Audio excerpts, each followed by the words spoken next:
बेटा आज हम शुरू कर रहे हैं chapter number 2, introduction to linear polynomials.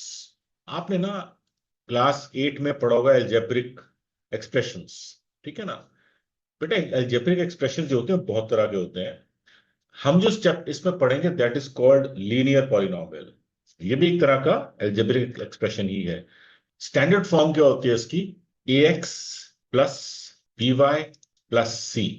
ठीक है, ये स्टैंडर्ड फॉर्म है इसकी, जिसके अंदर आपका जो x है और जो y है दे आर कॉल्ड वेरिएबल्स। और ये जो इसके सामने लिखते हैं this is called coefficient of x, this is coefficient of y and this is constant. ठीक है, so this is the standard form. इसमें x comma y are variables. Variables का मतलब इनकी वैल्यू को चेंज आप कर सकते हो। इसको पहले आपने पढ़ा होगा, लेटर वर्ड भी पढ़ा होगा पहले आपने, लेटर्स। और इसमें ए क्या है?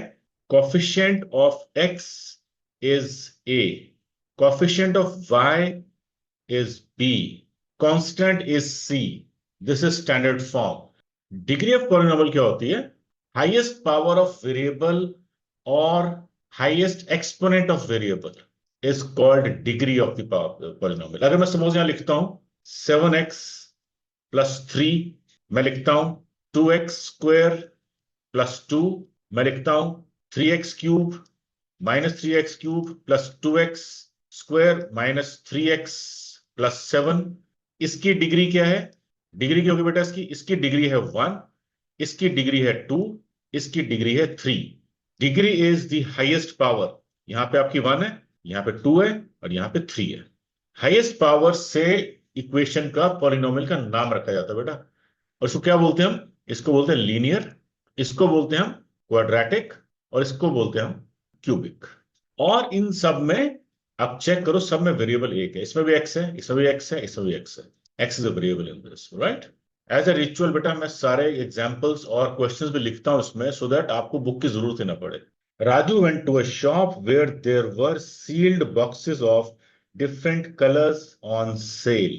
The shop owner told him that the red boxes have 4 pens each and the blue boxes have 5 pencils each. Now, if Raju bought X red boxes and Y blue boxes, how can he quickly figure out the total quantity of pens and pencils? Also, if he got 3 extra pens free, how many pens and pencils did he get altogether? तो बड़ा question क्या है? राजू गया shop पे जहां उसको sealed boxes पड़े थे डिफरेंट कलर्स के। जो शॉपकीपर था उसने बताया उसको कि जो बेटा रेड बॉक्स है उसमें 4 पेन्स हैं और जो ब्लू बॉक्स है उसमें 5 पेंसिल्स हैं। ठीक है, अगर राजू ने एक्स रेड बॉक्स खरीदे और वाई ब्लू बॉक्सेस खरीदे तो आप कैसे निकाल सकते हो कि कितने पेन और पेंसिल्स खरीदे उसने?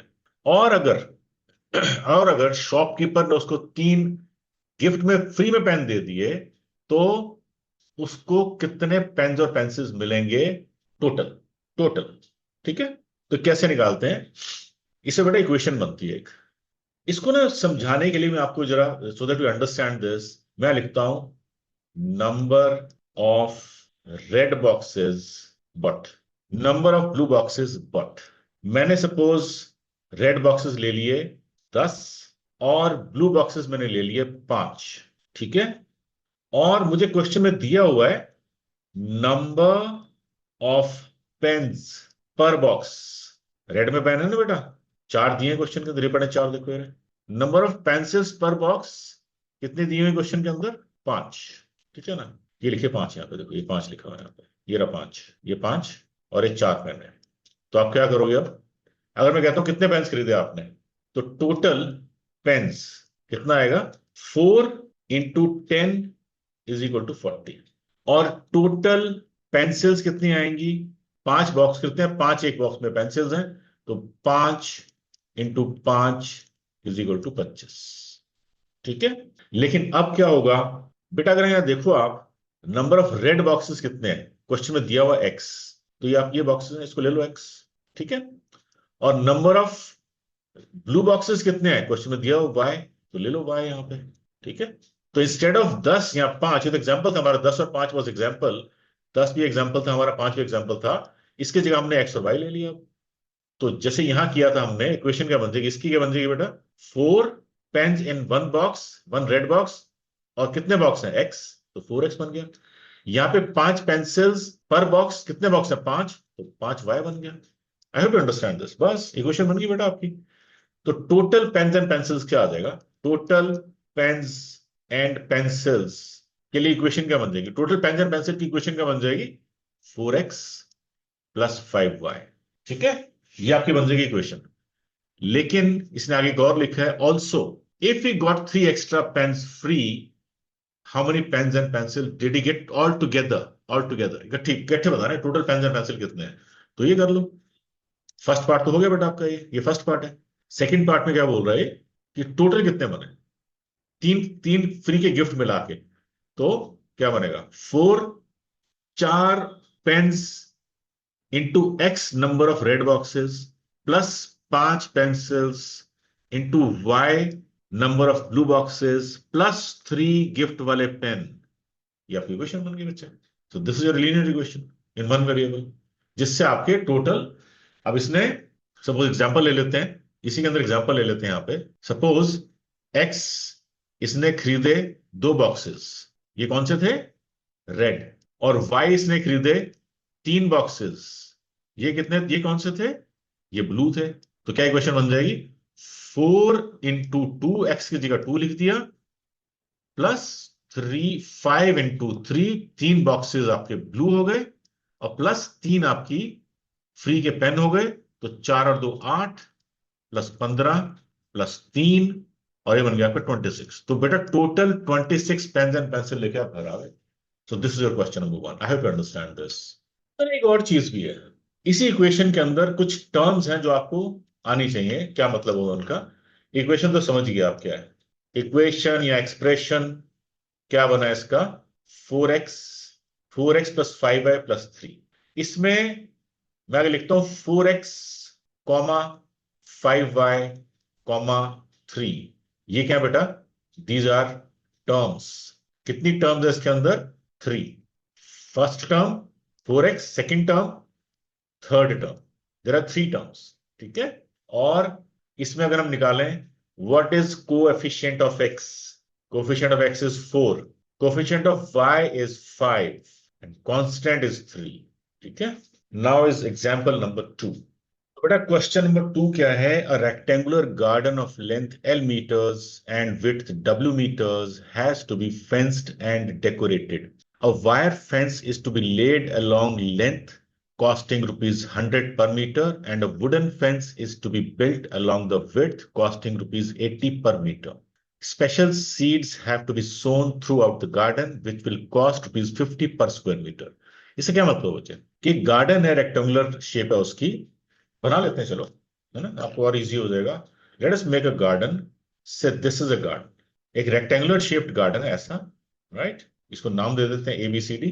ये है इसकी विड्थ, ये विड्थ है बेटा, ये है इसकी लेंथ, और ये कह रहा है कि इसकी लेंथ जो है, ये वाली लेंथ के साथ हमें ये जो लेंथ है, इस लेंथ पे, इस पे और इस पे, इस साइड पे हमारे को वायर फेंसिंग करनी है, we have to do wire fencing.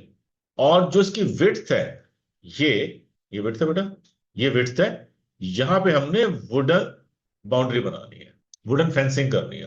तो यहां से बार्ड वायर फेंसिंग, या वायर फेंसिंग है, यहाँ पे वुडन फेंसिंग है, और दोनों की कॉस्ट अलग है। जो वायर फेंस है उसकी कॉस्ट है 100 पर मीटर, और जो वुडन फेंस है उसकी कॉस्ट है 80 पर मीटर। ये भी दिया हुआ आपको।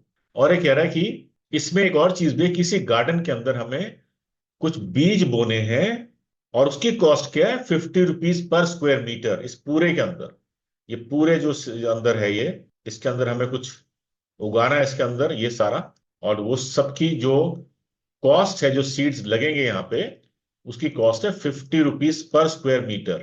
तो हमें 2 चीजें निकालनी पड़ेंगी इसके अंदर, one is the perimeter and area of the field. ठीक है, पेरीमीटर क्या होता है, बाउंड्री। तो हम सबसे पहले लिखते हैं आंसर में, बाउंड्री में इसको भी इसने 2 पार्ट में डिवाइड किया हुआ है, L + L, लेंथ कितनी है, 2 लेंथ है बेटा, 2L है, और विड्थ कितनी है, W plus W is 2W, कोई डाउट नहीं इसके अंदर, ठीक है। और वो कह रहा है लेंथ में आपको लग रहा है 100 रुपया, तो cost of fencing the length is got 100 पर मीटर है इंटू 2L, कोई डाउट इसके अंदर, दो दो एल है ना, एक सिंगल एल मीटर में दिया होगा आपको। और cost of fencing the width is what 80 rupees है बेटा, कॉस्ट उसकी 80 इंटू 2W कर दो, तो ये क्या बन जाएगा 200L, और ये क्या बन जाएगा 160W, ठीक है। अच्छा, अब सीड्स भी बोने इसके अंदर, तो सीड्स के लिए क्या करोगे, ये तो आपकी फेंसिंग हो गई, ये फेंसिंग की कॉस्ट आ गई। अब आपको इसमें सीड्स लगाने, इसके अंदर कुछ उगाना है इसके अंदर, तो सीड्स में क्या करोगे, एरिया निकालोगे। तो एरिया ऑफ रेक्टेंगल क्या होता है, L into B, L into W, length to width या ब्रेड्थ बोलते हो तो बी लिख लोगे आप, है ना, एक ही बात है, एल डब्ल्यू हो गया। और अब इसमें कॉस्ट ऑफ सीड, बेटा कॉस्ट ऑफ सीड्स निकालनी है आप, है ना, तो कॉस्ट ऑफ सीड्स क्या बनेगी इसके अंदर, 50 रुपए पर स्क्वायर मीटर है, तो 50 इंटू LW, राइट, ये आएगा मीटर स्क्वायर, एरिया हमेशा मीटर स्क्वायर में आता है। तो ये आ गया आपका कॉस्ट ऑफ सीड्स आ गई। तो तीन आपके बन गए इसके अंदर, वन इज दिस 200L, ये आपको दे देगा fencing of length, fencing of width, और उसके बीच में जो आपने उगाया वो आ गया। तो बच्चे टोटल कॉस्ट क्या बन जाएगी, इसको दिस एंड प्लस दिस, हो गया काम आपका। तो यहां लिखोगे आप total cost is equal to 200L plus 160W plus 50LW is a total cost. साथ में भी लिख दो एडिंग 1 प्लस 2 प्लस 3, राइट। तो आपका एक्सप्रेशन बन गया, this is your expression. Length और विड्थ डाल के आप सारा इसमें निकाल सकते हो। अगर इसकी लेंथ और विड्थ जैसे जैसे चेंज होती रहती है, इसकी कॉस्ट चेंज होती रहेगी, ठीक है ना। लेंथ और विड्थ बढ़ेगी, कॉस्ट बढ़ जाएगी, लेंथ और विड्थ की साइज कम होगी तो कॉस्ट कम हो जाएगी। This is how you create equations. Think and reflect, can you identify the terms, variables and coefficient of this algebraic expression? Which algebraic expression? बेटा जो algebraic equation बनी थी वो ये है 200L plus 160W plus 50LW। इसमें अगर number of terms की बात करें तो एक, this is 200L is the first term, 160W is the second term, and 50LW is the third term. So total 3 terms. और इसमें कोफिशिएंट ऑफ L क्या है, is 200, यानी कि L के आगे लिखी हुई अमाउंट ये वाली, दिस इज कोफिशिएंट, ये W का कोफिशिएंट है और ये LW का है। W कितना है 160, LW कितना है 50, और वेरिएबल्स इसके अंदर LW एंड LW भी लिख सकते हो आप, क्योंकि वैसे तो ये वेरिएबल सेम है, बट ये मल्टीप्लाई करके इसको भी आप लिख सकते हो ऐसे, तो दे आर वेरिएबल्स, ठीक है। बेटा थिंक एंड रिफ्लेक्ट का सेकंड पार्ट है, how is it different from the algebraic expression in example 1। जो भी आपने क्वेश्चन किया ये वाला, इसकी इक्वेशन और एग्जांपल 1 की इक्वेशन में क्या फर्क है, पहले दोनों इक्वेशन लिख लें एक बार। ये थी आपकी 4x plus 5y plus 3, equation as per example 1 is this, जो भी हमने किया था, और current equation is 200L 160W 550LW। अब चलते हैं आगे, how is it different from the algebraic expression in example 1। बेटा एग्जांपल 1 की जो हमारी इक्वेशन है वो मैंने लिखी हुई यहां पे पढ़िए, this is the equation of algebraic जो मैंने एग्जांपल 1 में ली थी, और जो अब इक्वेशन बनी है that is 200L 160W 50LW, 200L 160W and 50LW। इनमें अगर हम कंपेयर करें तो क्या क्या डिफरेंस है इसके अंदर, अगर हम बात करें तो यहां लिख लेते हैं, this is equation as per example 1 और करंट इक्वेशन में क्या क्या फर्क है। सबसे पहले अगर हम देखें नंबर ऑफ टर्म्स, तो बेटा दोनों में सेम है, ठीक है ना। तो नंबर ऑफ टर्म्स अगर हम चेक करें तो पहले में भी 3 है, दूसरे में भी 3 है। उसके बाद कांस्टेंट टर्म, इसमें 3 दिया हुआ है +3, और इसमें देयर इज नो कांस्टेंट, ठीक है ना, क्योंकि कोई भी सब वेरिएबल के साथ है इसके अंदर, और दोनों में 2 वेरिएबल्स हैं, वो भी ठीक है। यही है फर्क बेटा, और तो कोई फर्क मुझे नजर नहीं आ रहा। I think this is the only difference. 3 constant, इसमें कांस्टेंट नहीं है। बाकी इसके जो अगर हम बात करें, इसमें जो कोफिशिएंट्स अलग हैं वो तो उस पर है ही, इसमें there is no point writing it. तो इसमें मेजर डिफरेंस यही है कि इसमें जो कांस्टेंट है +3 दिया, और यहाँ पे कोई कांस्टेंट नहीं है, बिकॉज सारी तीनों टर्म्स जो है उसमें वेरिएबल्स लिखे हुए हैं। एग्जाम्पल 3 है बेटा, a wire of length 20 centimetre is bent in different ways to form rectangles. For example, we can have a rectangle with length 7 centimeter and width 3 centimeter. We can also have one of the lengths 5.5 centimeter and width 4.5 centimeter. Think of few more ways of forming such rectangles. Can you write an expression for the areas of such rectangles? बेटा याद रखना, statement वाले question को बहुत ध्यान से पढ़ना, एक बार 2 बार, जब तक समझ नहीं आता उसके तब तक पढ़ते रहना, और उसके बाद ही क्वेश्चन शुरू करना। क्वेश्चन समझोगे तभी आंसर कर पाओगे, ठीक है। तो मैं बताता हूं क्वेश्चन क्या है। एक वायर बेटा, लेंथ उसकी 20 सेंटीमीटर है, उसको बेंड करके हम सर्कल भी बना सकते हैं, स्क्वायर भी बना सकते हैं, ट्रायंगल बना सकते हैं, बट हमने यहाँ क्या बनाया, रेक्टेंगल बनाया, और उसकी लेंथ हमने रखी 7 सेंटीमीटर और विड्थ रखी 3 सेंटीमीटर। आप ये देखो कि इसका जो टोटल पेरीमीटर है, पेरीमीटर शुड रिमेन सेम। जो वायर की लेंथ है वही उस फिगर का पेरीमीटर होगा, पता है आपको, कि उसको बेंड करके बना रहे हैं, ठीक है ना। जैसे सपोज एक ये वायर है, इस एग्जांपल के अंदर ये वायर है एक, दिस इज अ वायर, इसकी लेंथ है 20 सेंटीमीटर, इसको मैंने बेंड करके ये बना दिया, तो इसका सर्कमफ्रेंस क्या हो जाएगा, 20 सेंटीमीटर हो जाएगा। इसको मैंने रेक्टेंगल बना दिया इसी वायर को मोड़ के, ये क्या बना, इसका पेरीमीटर क्या हो जाएगा, 20 सेंटीमीटर होगा। यू अंडरस्टैंड, क्योंकि बेटा वायर तो वही है ना। तो दिस इज द लॉजिक, ठीक है। तो अब हम इस क्वेश्चन के अंदर देख रहे हैं कि हमारे को लेंथ ऑफ वायर दी हुई है, तो कैन वी से कुछ तरीके ढूंढो जिससे ऐसे रेक्टेंगल्स बन सकते हो। इसका एरिया निकालने के लिए इक्वेशन बना सकते हैं। Can you right an expression for the area of such rectangle, ठीक है, क्या बना सकते हो ये हम देखना इसके अंदर। तो पहले तो आप ये देखो, हमारे को पता है लेंथ ऑफ वायर 20 है, तो can we say perimeter of rectangle be 2l plus B.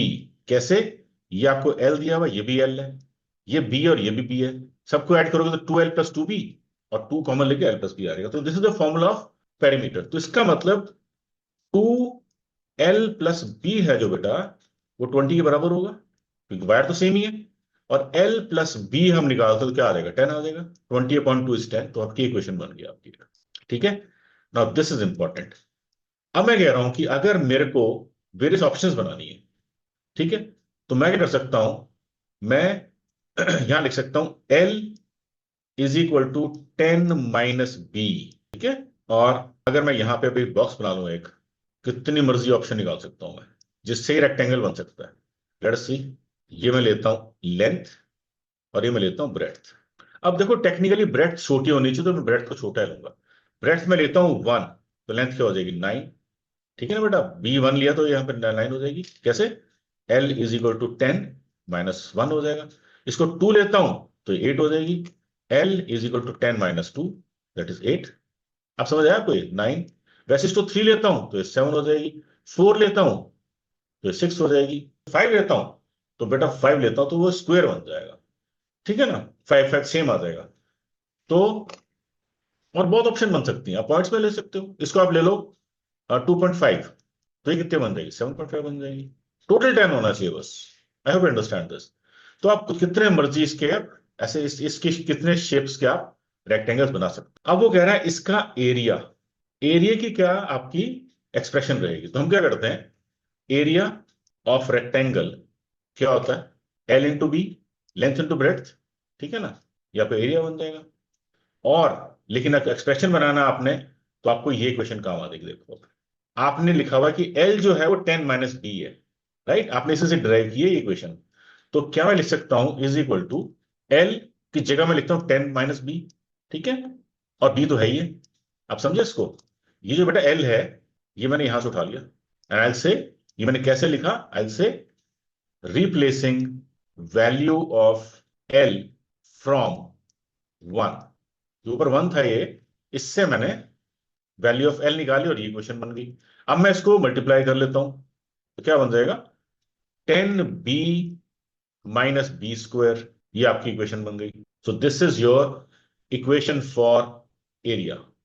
इसको ऐसे लिख लेते हैं, so area rectangle is 10b minus b square. So आपका एरिया आ गया, एरिया की क्वेश्चन आ गई। Now is think and reflect. बेटा इसी क्वेश्चन के अंदर can you identify the terms, variables, coefficients of this algebraic expression? बिल्कुल कर सकते हैं, आपको पता है कैसे करते हैं इसको। तो हम लिखते हैं इसके अंदर, ये इक्वेशन है, ये बड़ी इक्वेशन, तो पहले लिख देते हैं equation is 10b minus b square. इसके अंदर टर्म्स बिल्कुल नजर आ रही है बेटा, first term, second term, 2 terms है इसके अंदर। फिर वेरिएबल्स, वेरिएबल्स कितने हैं इसके अंदर, इसमें बी वेरिएबल है और बी का स्क्वायर है, तो बी स्क्वायर भी लिख सकते हो आप इसके अंदर, तो बी स्क्वायर आ गया। उसके बाद कोफिशिएंट्स ऑफ बी क्या है, 10, ऑफ बी स्क्वायर क्या है, -1। याद रखना कोफिशिएंट विद साइन आता है, माइनस बी स्क्वायर तो -1 आ जाएगा ये। बस कितने इजी क्वेश्चन है देखो आप, नथिंग इन दीज क्वेश्चंस। बस ये कि आपको ऑर्गेनाइज्ड वे में लिखना पड़ेगा इसके अंदर। Now let us go to the next think and reflect. So second is, can you point out any similarity or difference between the algebraic expression obtained in example 1 and 3? तो आप क्या लिखोगे, सबसे पहले एग्जाम्पल्स लिख लो, पहले तो अपने इक्वेशन लिख लो। पहले एक एग्जाम्पल की तो ये लिखी हुई थी हमने, यहाँ पे लिखी थी 4x + 5y + 3, और दूसरे जो भी हमने किया उसकी इक्वेशन थी 10b माइनस बी स्क्वायर। तो सबसे पहले लिखते हैं नंबर ऑफ टर्म्स, इसमें है 1 2 3, तो लिख दो 3। There are 3 terms in this, 1 2 terms हैं। फिर वेरिएबल्स, इसमें x, y है, इसमें आपका b है सिर्फ, ठीक है। बी स्क्वायर भी है, लेकिन वेरिएबल तो एक ही है, बी का स्क्वायर किया हुआ आपने, ठीक है ना। और कोफिशिएंट तो आपको पता ही है, इसके कोफिशिएंट जो है 4 5 और 3 है, इसके 10 और -1 है। आई थिंक और तो कोई फर्क है नहीं, ये फर्क है दोनों के अंदर, ठीक है। हाँ एक और फर्क है भाई, एक और फर्क है, वेरी इंपॉर्टेंट फर्क। This is type, what type of linear equation और equation is this? This is linear equation in 2 variables, and this is quadratic equation, है ना। 1 वेरिएबल, इसमें वेरिएबल एक ही होता है क्वाड्रेटिक के अंदर, क्योंकि पावर आगे 2 आ गई ना बेटा, पावर 2 आ गई इसके अंदर, इसमें लीनियर, क्योंकि x की पावर 1 है, y की पावर 1 है इसके अंदर। If you look here, x की पावर 1 है, y की पावर 1 है, यहाँ पे b 1 है, लेकिन b स्क्वायर भी है, तो ये क्वाड्रेटिक बन जाएगी। अब चलते हैं आगे, बहुत सिंपल क्वेश्चन है बेटा, यू विल एंजॉय इट। अब ना मैं आपको थोड़े से कंसेप्ट बता देता हूं जो आपके यूज होंगे इसके अंदर। पहले हम लेते हैं व्हाट इज डिग्री, डिग्री और पावर और एक्सपोनेंट। हाँ देखो, डिग्री लिखो, डिग्री क्या होता है, what is degree, highest power और एक्सपोनेंट, हाईएस्ट पावर और exponent of an equation is called degree, ठीक है। और ये कितनी तरह की होती है, सबसे पहले लिखते हैं कांस्टेंट पॉलिनॉमियल। बेटा कांस्टेंट पता है क्या होता है, अब मैं लिखता हूं नंबर 7, मैं लिखता हूं -3, मैं लिखता हूं 1/2, they are also polynomials, they are constant polynomials. क्यों? क्योंकि इसको मैं लिख सकता हूं 7x की पावर 0, एक ही बात है बेटा, ये क्या बन जाएगा, 7 बन जाएगा वापस। इसको मैं लिख सकता हूं -3x की पावर 0, ये क्या बन जाएगा, अगेन -3 बन जाएगा, क्योंकि x की पावर 0 इज 1। इसको लिख सकता हूं 1/2x की पावर 0, ये फिर 1/2 बन जाएगा। आई होप अंडरस्टैंड दिस, ठीक है। तो कांस्टेंट पॉलिनॉमियल, कोई भी सिंगल नंबर लिखा होता है वो भी एक पॉलिनॉमियल होता है, क्योंकि उसमें, इसमें डिग्री क्या हो जाएगी, क्या लिख देते हैं, कांस्टेंट पॉलिनॉमियल की डिग्री क्या होगी बेटा, 0, ठीक है। दूसरी आती है लीनियर पॉलिनॉमियल, इसमें क्या होता है, इसकी डिग्री होती है 1। इसका एग्जांपल लें अगर हम, तो क्या बनेगा, सपोज मैं लिखता हूं 7x, 2x - 3, x/2 + 7, they all are linear polynomials, क्योंकि इन सब में x की पावर 1 है, right. So any polynomial with degree 1 is linear. फिर कौन सी होती है? Quadratic. Degree 2, x square is a quadratic polynomial. 2x square plus x plus 7 is a quadratic polynomial. Minus x square plus 2 is a quadratic polynomial. इसमें कितनी terms है बेटा? एक टर्म है। इसमें कितनी टर्म्स है? 3 टर्म्स है। इसमें कितनी टर्म्स है? 2 टर्म्स है ना? ये आपको बिल्कुल क्लियर होना चाहिए इसके अंदर। 1 टर्म, 3 टर्म्स एंड 2 टर्म्स। अब फिर आती है क्यूबिक। इसमें भी सेम चीज है। इसमें क्यूबिक का डिग्री 3 हो जाएगी इसके अंदर। और x cube minus x cube plus x square plus 2x minus 3, ये भी क्यूबिक इक्वेशन है ना? इसमें कितनी टर्म्स है? 1 2 3 4 टर्म्स है इसके अंदर। I hope you very clear on this. और इसमें बाई क्वाड्रेटिक भी होती है, उसमें 4 होती है। इसको बोलते हैं, वैसे आपके सिलेबस में शायद नहीं है वो, बाई क्वाड्रेटिक। इसमें क्या आता है? डिग्री 4 आ जाती है इसके अंदर। x की power 4 is by quadratic. 3x की power 4 plus 2x cube plus 7x square plus x minus 2। Highest power अगर 3 है, 4 है तो बाई क्वाड्रेटिक है। हाइएस्ट पावर अगर 3 है तो क्यूबिक है। हाइएस्ट पावर अगर 2 है तो क्वाड्रेटिक है। 1 है तो लीनियर है। और अगर कांस्टेंट नंबर है तो डिग्री 0 है, क्योंकि x की पावर 0 ले सकते हैं उसको। ठीक है, now we go straight on to exercise. Exercise set 2.1, question number 1. Find the degree of the following polynomials. तो बेटा इसका सोल्यूशन यहीं पे लिख देते हैं हम। देखो, डिग्री मैंने क्या बताया था? हाईएस्ट पावर लिखा 2, लिख दो 2, अगेन 2, सॉरी 3 है यहाँ बेटा। ये इसमें हाईएस्ट पावर इज 3, तो 3 लिख दो। अब इसमें हाईएस्ट पावर क्या है? This can be written as minus 9x की पावर 0।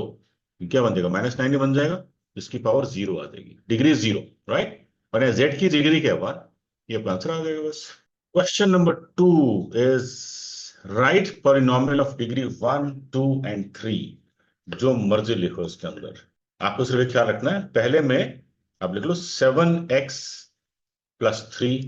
देखो आ गया ना 1, ये आ गया आपका डिग्री 1। फिर लिखो आप 8x square plus x minus 7। इसमें कितनी है? डिग्री 2। हाईएस्ट पावर बेटा, हाईएस्ट पावर 2 होनी चाहिए। तीसरा क्या है इसके अंदर? आप लिख सकते हो x cube minus 2x square plus 3x plus 8, degree 3। कितने मर्जी बना लो इसको। आप 2x भी लिख सकते हो, 2x इज ऑल्सो डिग्री 3। इसको आप x स्क्वायर भी लिख सकते हो, दिस इज ऑल्सो डिग्री 2। इसको आप माइनस x क्यूब भी लिख सकते हो, दीज आर ऑल्सो ये भी आंसर्स है। तो आप ये भी आंसर ले सकते हो, ये भी आंसर है। These are also polynomials. ये डिग्री 1 की है, ये डिग्री 2 की है, और ये डिग्री 3 की है। ठीक है, ये अभी एक अलग एग्जांपल है, जैसे अब ये था ना अदर एग्जांपल। चले आगे, क्वेश्चन नंबर।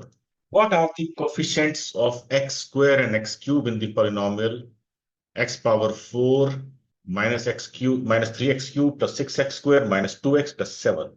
तो सॉल्यूशन लिखिए आप। कोएफिशिएंट ऑफ x स्क्वायर, जो number with sign x square के आगे लिखा हुआ है, इज प्लस 6। फिर coefficient of x cube is, ये पढ़ा बेटा, माइनस 3, लिख दो माइनस 3, बस आ गया आंसर आपका, है ना? कोएफिशिएंट क्या होता है? जो नंबर वेरिएबल के आगे विद साइन लिखा होता है। बेटा ये क्वेश्चन है, question 4। What is the coefficient of z in polynomial 4z cube plus 5z square minus 11। आप इसमें सोचोगे सर इसके अंदर z तो है ही नहीं है, z क्यूब है, z स्क्वायर है, तो क्या करें? बहुत सिंपल है बेटा, इस इक्वेशन को आप ऐसे लिख सकते हो, 4z cube plus 5z square plus 0z minus 11। बेटा किसी भी चीज को 0 से मल्टीप्लाई करोगे 0 बन जाएगा। This actually is the same equation, है ना?